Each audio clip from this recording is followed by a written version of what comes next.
I sometimes wonder when I'm getting ready to start class and I see people having these like amusing, laughing conversations when you're on mute.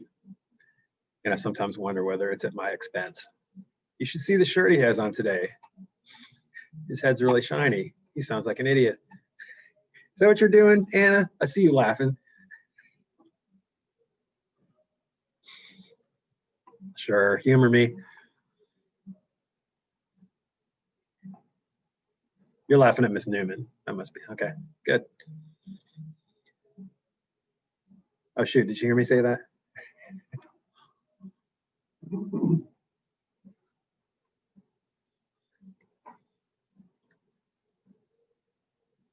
Okay, let's get started here.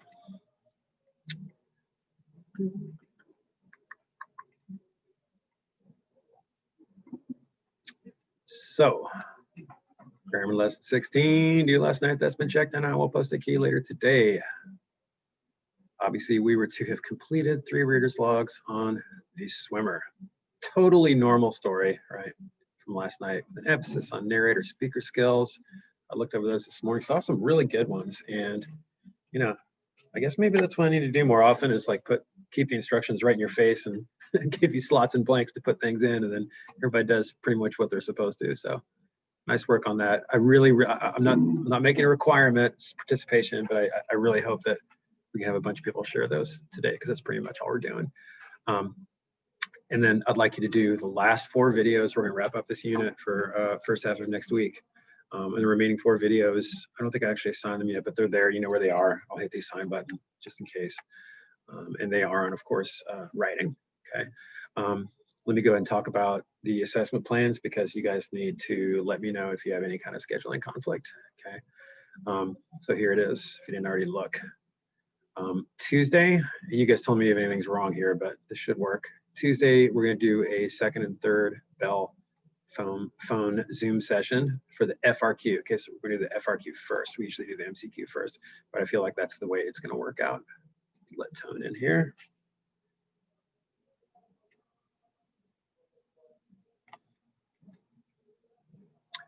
Okay, so for that, just for Tuesday, you need to check and let me know about any schedule conflicts because as you know, I don't want to step on any other teachers' toes who might be having live sessions and they get priority on you for those times. So please let me know. I think the AP French seems to be kind of a standing conflict because she seems to do a lot of live sessions. So let me know if that's the case again.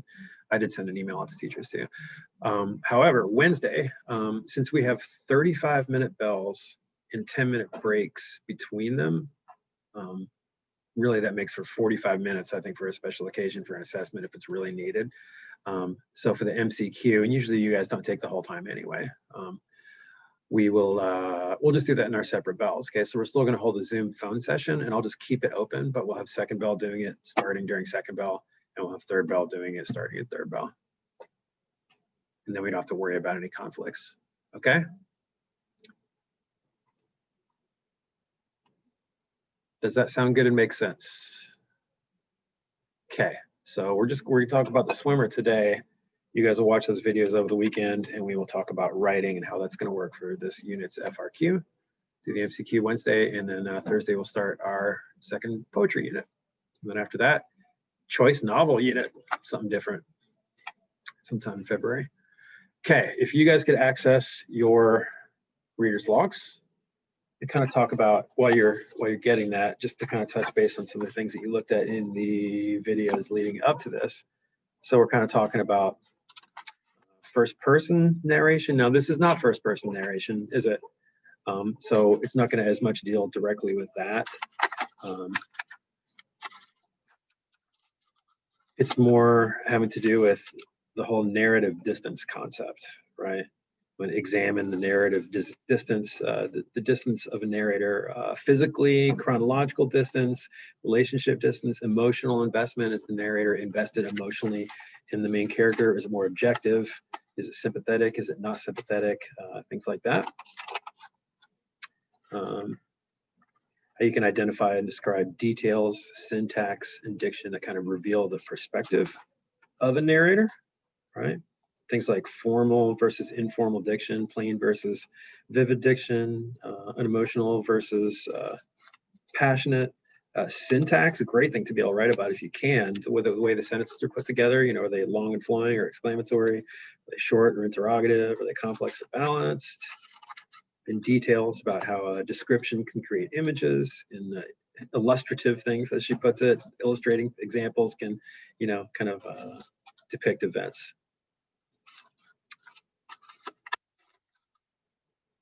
Okay, and then the final takeaway was how analyzing tone, which is created by all those things, can kind of give insight into the perspective of that narrator. So that is kind of one of the big questions about the story. There's what happens, right? But then there's how the narrator tells the story of what happens. Is that narrator reliable? Is that narrator sympathetic? Who do we perceive the narrator to be? And technically, is it omniscient or limited third person, since it is definitely not Nettie Merrill telling the story, right? Initial impressions of the story.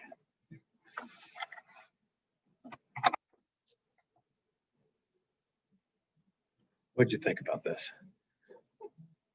Do you feel like you understood at the end, like, what went on? Let's start with that. What's the real deal with Nettie Merrill? I think the guy's losing his mind, literally. He obviously doesn't remember anything, but like, I just feel very weird reading that. Not gonna lie, I was just like, okay, this guy's kind of out there, delusional and crazy, but no, it's okay. It's dark. The way that it's presented almost makes it kind of darkly comical, but it's very darkly comical, right? Because the guy is definitely delusional one way or another. Is there anything in particular that might be contributing to or causing his delusional state? Maybe the amount of drinks he's having during this trip. Being what? The amount of drinks that he has when he gets to the houses. Alcohol is definitely either a symptom or a cause that's in the mix there, right? And I think that's one of the things that the Cheever is trying to point out. You see that in some of his other stories, is the kind of this underlying alcoholism in this supposed suburban utopia, right? Like getting together in the neighborhood and like having drinks and pool parties and stuff. I mean, that can be fine, right? But there's like anything else that's fun and may contain some vices. There's certainly such things too much, and he seems like he's really, you know, gone off the deep end. What are some things that we kind of know by the end that we're kind of hiding under the surface, that some realities that rears their ugly heads almost kind of suddenly at the end if you hadn't kind of figured it out? What's happened to his life, even if we don't know the details? One way or another, what's happened? Go ahead, Taylor. Isn't there anymore, like they left. Oh, we can hardly hear you at all. I don't know what's going on there. You're like super soft. Here, I'm gonna put my microphone up here. Can you hear me at all? Yeah, hold it a little closer to your mouth. We're almost there. There we go. So when he gets back, his family's gone, and people along the way tell him like, "Oh, they feel so bad for him," but he has no idea what's happened. Yeah, it's all real vague. And when you say gone, you don't mean like out of the house. I mean, like the gutters are messed up, and he's forgotten, or is in denial of, or has just like a big gap of, I don't know, benders or something that has caused him to forget that his life, one way or another, his life has fallen apart and they're not there, right? Okay. Now, I don't know whether you noticed this. One of the things that I love about the story the most, and I remember I actually read this in a graduate school class when I was in college, and I was like, you know, getting ready to be an English teacher and stuff. And I was thinking, for one reason or another, a lot about allegories. I don't think we've really touched a lot on that in a Perrine book, but allegories when you have like a series of events, or maybe even a whole story or a whole poem in some cases, in which it's a network of symbols, right? So symbols are things that are themselves, but they also stand for something else. A little bit more to it than just a metaphor. So if you have a network of symbols where, all right, the story is what it is itself, but all these things also connect together to make a large parallel to something else that is not this story. And it's something else that you've read. I could almost say with certainty that all of you read something in your 9th grade English class, one of the major works that you read, that this story, if you really think about it, is a major allegory for it, especially if you think of quests and journeys. This is a quest and journey story, really, isn't it? Even though it's ironic, he certainly figures out he's trying to get from point A to point B, right? But what he's really learning is something about himself, except it's not some healthy awakening or epiphany. Rather, it's like a realization of the reality of the ruin his life has become. So that's a different twist than the work of literature to which I think this is an allegory. But is this making you think of anything? Who else tries to travel home by water over great time and distance, but is really figuring something out about? Oh, is it I feel Odysseus like that? Yeah. Oh yeah. Breakfast.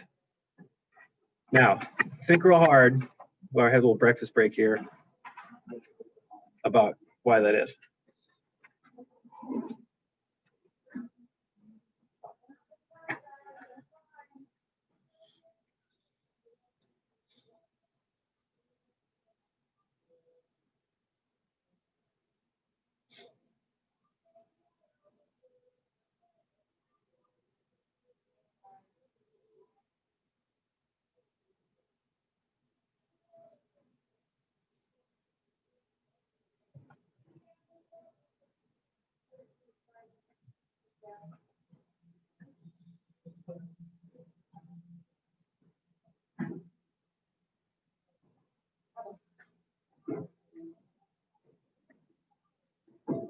Okay, so who kind of sees some things? Like what kinds of things, I'm trying to say it out loud for the sake of other people here.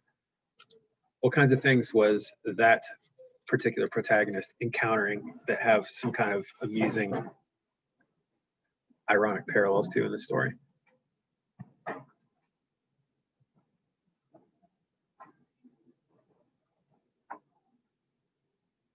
kind of beings was he encountering on various islands? Sorry, I just realized my mic was up in my ear. Can you guys hear me better now?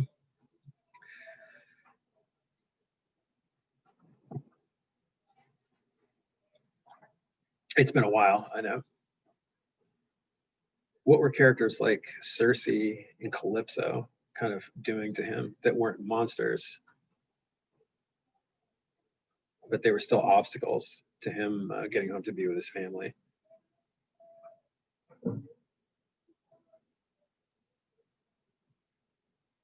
Don't remember, huh?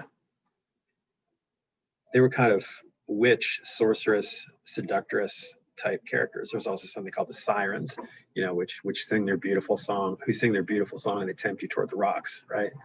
So in this case, it's like a glass of rocks, right, as in ice cubes. So it's, you know, seems trivial what he's doing and what he's encountering, but he's encountering various temptations as much as he is things that are actual people physically blocking him or anything like that. And so instead of like, you know, a whirlpool and an 8-headed monster, he's like trying to cross the interstate in a pair of swimming trunks with a cocktail glass in his hand, which I think is funny. But he's trying to get home to be with his family, right? And one of the things about, you know, the Odyssey that I've always found kind of comical and doesn't thematically doesn't last now is because he does all this stuff and he's like sleeping with everybody, and then he gets home and he just gets to kick everybody's ass and get his family back and live happily ever after, right? That's ridiculous. It doesn't really speak to us anymore, does it? So this is a modern take, an ironic twist on that. He's trying to do that in this weird way, but you know, it's too late. You messed up, buddy. You get home and your family's gone, you know, or you're divorced, somebody dead. We don't even know, right? I'm talking too much.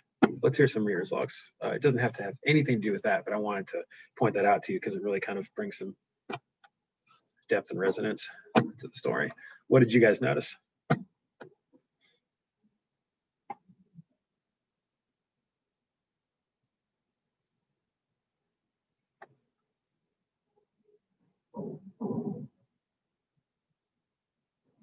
This is when I see people start to squint and laugh because nobody wants to talk.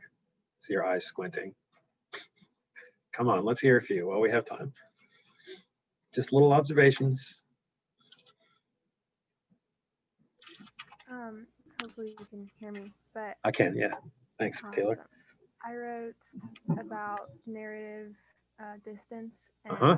about a couple of different places, but I talked about when they first like apologized to him about what's happened with his family. He has no idea what's going on, and that's our first hint towards what's happening and how time is passing differently for him compared to everyone else. Good. In other words, there is a sufficient amount of kind of ironic distance, or we might call it detachment, right? Like that narrator is not letting us know everything that's going on with him, and it's almost like the narrator is as clueless or ignorant as him on some level. But of course, the narrator is not, because we know the narrator is on some level the author, right? So the author is purposefully, still saying things like, trying to find it here. He made a discovery, a contribution to modern geography. He would name the stream Lucinda after his wife. And he sounds supposedly serious, right? But in reality, with what he's really doing, it's goofy, right? So you might call the narrator kind of unemotional, right? And detached and distant, but it's subtle because we see what's really going on there. All right, that's on the right track and the kind of stuff we want to talk about. Who else has got one they could share with us? You can paraphrase it or read right off your paper. I don't care. Have y'all accessed your stuff so you're looking at it? All right, let's hear a couple more. All right, I did one of them over like one of the older skills, and this I did over like the function of conflict, but more so what I touched on in it was that the importance of the dialogue of the other characters, because really through the narration you weren't really getting much of like the whole picture until he like talked to the Howlards, I think, or the Halorans or whatever. Yeah, Howlards, however you say it, until he talked to them about, that's when you like first found out that there was something going wrong when they asked about him selling his house and the issues with his kids or whatever. And then with the lifeguards, like where they started yelling at him with the pool, like those are the only like encounters where you really like notice that something was not correct. Like the way it was being narrated, it seemed like it was supposed to be normal, but once you got other characters talking in it, you started to notice things were off. So excellent. The narrator doesn't give us any of that. The narrator sticks with the mentality and the pride and delusional hero vision that he has of himself. But yeah, everything, some people are friendly and some aren't, but you start to see the cracks in everything that happens in the reality of the story actually is realistic, right? He's not being realistic, but the story itself, you've got people reacting how people would really react, to what's going on. Good contrast there between narration and dialogue. Okay, who else did you get? I kind of said that like I did the background one where like okay, so like the narrator was obviously an outside character, like outside person, so most likely the author. So like they were really I kind of focused on Nettie because Nettie's surroundings, like everybody was drinking, obviously, so that doesn't really help much with what was going on. And then he also like he was a part of this like big. He was like the setting was in this like wealthy neighborhood because everybody has these like backyard pools. So I mean, Fancy pools. So I kind of based it off of saying that like maybe like he was living the wealthy life, but then like it kind of just deteriorated after that, and maybe it wasn't like the perfect life after all, and that's when his problems started to kick in and stuff. I kind of wrote about that. Setting affects characters and narration and things like that. Where would this be set if it was like in a neighborhood in Cincinnati? How can we kind of relate to the unfortunate things that it could produce because everybody's so affluent and has all these pools and parties and stuff? Indian Hill is pretty affluent. Like, yeah, they're pretty wealthy people. I don't want to pick on a particular neighborhood, but it makes me think of that, or maybe if we're thinking more like suburban, maybe like some of the more like affluent Mason neighborhoods, or or things like that. Everybody's like in McMansions and has swim pools and community parties going on and stuff. And I don't know, it makes me think of that, like we even in my more middle class College Hill. Like we have something called North Hill Swim Club, and everybody hangs out there, and you know, everybody's allowed to have, you know, alcohol and stuff. I don't, of course, because teachers don't drink, as you know, but it's all fun and games. After a while, you know, especially like this past summer, where everybody's under so much stress, you kind of just have this feeling like there's a lot of people like really drinking a lot, you know, like during the day and stuff. And after a while, you know, as much fun as everybody's having, it's like, you know, there's this like creeping of alcoholism kind of happening there, and maybe people not doing so well, even though they seem to be having fun while they're there. It kind of hits home a little bit there. What else? Got time for one or two more before we go. I'll go, I guess. So basically, I talked about how the narrator can deliver the tone of the passage. And then I talked about how the very end, when the narrator is talking about how like he needs a drink and some company and dry clothes after he gets home from swimming. He says it several times, yeah. Right. And I was just talking about how the narrator in that instance is sort of delivering the tone and the theme of the book, of the short story, which I thought was like, it's like John Cheever kind of criticizing this, like the suburban life that was like being birthed during the time that this story was written. And it's sort of like people just like being like only like being in these pool parties and drinking all the time and having these, you know, leisureful pool parties, and he was just kind of criticizing it. And that's how he delivered it, was through that little end piece, because at the very end, you know, after all those pool parties that he went to, he felt kind of empty. Like even after the pool party, he says like, well, I want dry clothes now and I want company. So he just felt like, I guess, empty, and from what he'd experienced with all these people. Yeah, like he keeps thinking if I had another drink, then I'd feel better again. But you know, what's the end game there? Good. Maybe one more before we go. And then I probably got to get going to third ball. I can be the last one. Thank you. I talked about stream of consciousness when Ned was at the station and he was listing off the incidents that occurred there, and it shows that continuous flow of thoughts came to him, and he was able to remember all the events that took place at the specific setting. Okay, I had several people write about stream of consciousness. A stream of consciousness is technically usually reserved for a first-person narrative because you're inside the head, that person's talking. But I wouldn't say that there's not pieces of that in here. So you're not wrong on that, because we get this kind of disconnected narrative that's removed from reality, and the narrator, while detached emotionally, is more kind of hooked on a limited third person kind of way to the main character so much that it does almost become a stream of consciousness. So that's good. And I would say if you encounter something like this, you're writing about it, you might say, well, not technically stream of consciousness. There is an element of that because that narrator is so close to that character. All right, I better go. Thank you. That was a good discussion. Thanks for sharing, and do those videos over the weekend. That's all you have to worry about. And I'll see you Monday. Have a good weekend.